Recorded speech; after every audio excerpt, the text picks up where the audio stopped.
देखिए Laplace transform में एक प्रॉपर्टी है, उसका नाम है मल्टीप्लिकेशन बाय टी प्रॉपर्टी।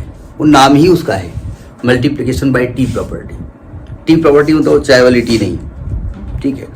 जरा समझिएगा, पहले इसका स्टेटमेंट देख लेते हैं, फिर इसका प्रूफ देख लेते हैं। बड़ी इंपॉर्टेंट प्रॉपर्टीज हैं और इन प्रॉपर्टीज को अप्लाई करके क्वेश्चंस लगाना थोड़ा सा आसान बनाने के लिए प्रॉपर्टी बनाई गई है।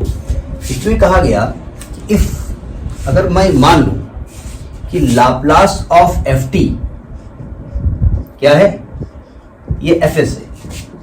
आपकी बुक में एफ टी लिखा हुआ है और कुछ लोग इसको एफ बार एस लिखते हैं, ठीक है। देन ये कह रहे हैं कि अगर हम एफ टी में टी से मल्टीप्लाई कर दें, भाई आपने टॉपिक का नाम क्या लिया है, मल्टीप्लिकेशन बाय टी प्रॉपर्टी। मतलब टी कहाँ मल्टीप्लाई करेंगे, टी के ही फंक्शन में करेंगे ना।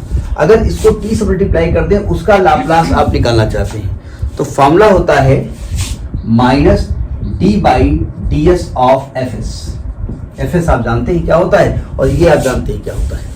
इसको कहते हैं मल्टीप्लिकेशन बाई टी प्रॉपर्टी, ठीक है। अब इसको प्रूफ करने जा रहे हैं। प्रूफ हम करेंगे क्या, पहले लाप्लास ट्रांसफॉर्म एफ टी का लिखेंगे, फिर टी से मल्टीप्लाई करेंगे और सॉल्व करके देखेंगे क्या आता है, ठीक है। तो लिखेंगे वी नो दैट क्या आई नो दैट। क्यों, हमारे जानने से आपसे क्या मतलब है? हाँ? हमारे जानने से आपसे क्या मतलब है? हमारे जानने से क्या मतलब है? भाई आई नो दैट लिखना चाहिए ना। भाई मैं लिख रहा हूँ तो आई नो दैट। ये जो भी हम लिख, हाँ क्यों लिखा जाता है वी नो दैट? ये हम लिखते हैं अपने लिए और एग्जामिनर के लिए। तो वी मतलब I and my examiner who is checking the copy.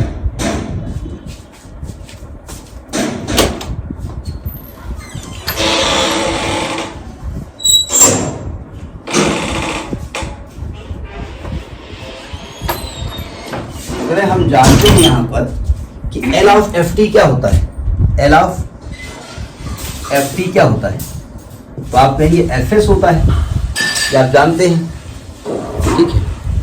इसका मतलब क्या होता है, इसको खोलते कैसे हैं, इसको खोलते कैसे हैं, integral 0 to infinite E to power minus S T F T D. ये लाप्लास की डेफिनेशन होती है, लाप्लास ट्रांसफॉर्म की डेफिनेशन, ठीक है। अब देखो हम करेंगे क्या, हमको प्रूफ करना है D by D S of F S, है ना।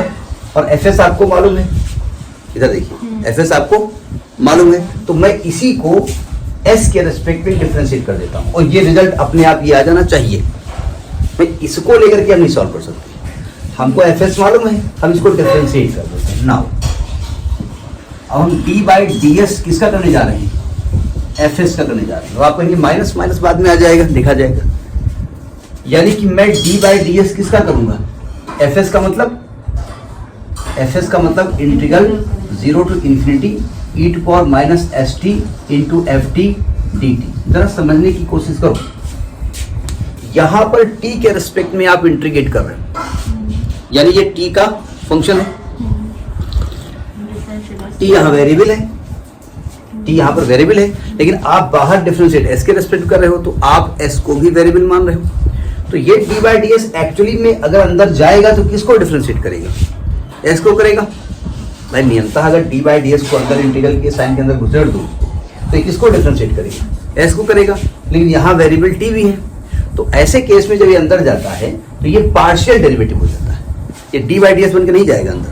अगर डी बाई डी एस जाएगा तो टी उसको धक्का मार देगा, भाई एस की औलाद नहीं की, मैं टी की औलाद हूँ, तुमको मैं नहीं डरता है, आई लव माई पापा टी, यू आर एस। तो एस जब अंदर जाएगा तो क्या हो जाएगा, ये पार्शियल डेरिवेटिव हो जाएगा, तो ये हो जाएगा डेवर बाई डेवर S of E to power minus S T into F T D T. समझ में बात आ रही है?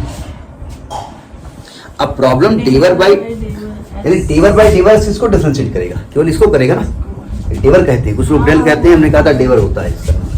तो देखिए 0 टू इन्फिनिटी, अब इसको एस के रेस्पेक्ट में डिफरेंशिएट करें, ई टू पावर माइनस एस। देखो इसको जानने के पहले इंटीग्रल और डिफरेंशिएशन की समझ पूरी, हाँ, तो इसका डिफरेंशिएशन होगा minus S E to power minus S T हो जाएगा और into F T D T हो जाएगा। सही कह रहा हूं मैं? अब क्या करें आप, कुछ गलत कर गए क्या? ओ सॉरी सॉरी, माइनस एस क्यों होगा भाई? माइनस टी होगा भाई, एस के रिस्पेक्ट में आप कर रहे हो। बोले हाँ माइनस टी लिख दो, बोल दिया तुमने, तुम्हारी बात हम मान गए, गलत किया हमने। अब देखो ध्यान से, अब अपनी रिक्वायरमेंट को देखो जरा, इधर मैं लिखता हूँ, इधर क्या आ रहा है? D by D S of F S आ रहा है, इधर क्या आ रहा है? कैमरा उधर जाओ, जहाँ जहाँ आपको मामला मिले। देखो इस माइनस को बाहर ले आते हैं, माइनस को बाहर ले आते हैं, इंटीग्रल 0 टू इन्फिनिटी कर देते हैं, e to power minus S T कर देते हैं, इंटू टी एफ टी कर देते हैं और डी टी कर देते हैं। समझ में बात नहीं? यही तो लिखा हमने वहां पर, माइनस को बाहर कर दिया केवल। अब सुनिए ध्यान से, माइनस को लिखा दो। अगर इसको देखिए और इसको देखिए, यहां पर जब आप एल ऑफ एफ टी कर देते तो यहां पर एफ टी लिखा होता था, एफ टी बोले तो टी का फंक्शन। अब टी का फंक्शन ये पूरा ब्रैकेट वाली चीज है, तो क्या मैं इसको एल ऑफ एफ टी की जगह मैं लिख सकता हूं टी एफ टी, लिख सकता हूं। एक्चुअली जब एल ऑफ एफ टी जो टी का फंक्शन होता था वो यहां लिखते थे ना, अभी टी का फंक्शन इतना हो गया तो यहां लिखा हुआ है, ये लिखा नहीं लिखा है। तो यानी इधर क्या आ गया? इधर आ गया आपका D by D S of F S, इस माइनस को इधर ले आओ, तो L of T F T is equal to minus D by D S of F S. कैसी कही? प्रूफ, ये प्रूफ करना था आपको, बात सुनना ही नहीं आई। मतलब जो यहां पर एफ टी था, टी का फंक्शन, वो ये पूरा फंक्शन हो गया, पूरा एफ टी पूरा। अगर हम मान लें टी का फंक्शन ये फाई टी है पूरा, तो एक तरीके से पूरा फाई टी हो जाएगी। तो यहाँ पर पूरा फाई टी आ गया, यहाँ क्या आ गया?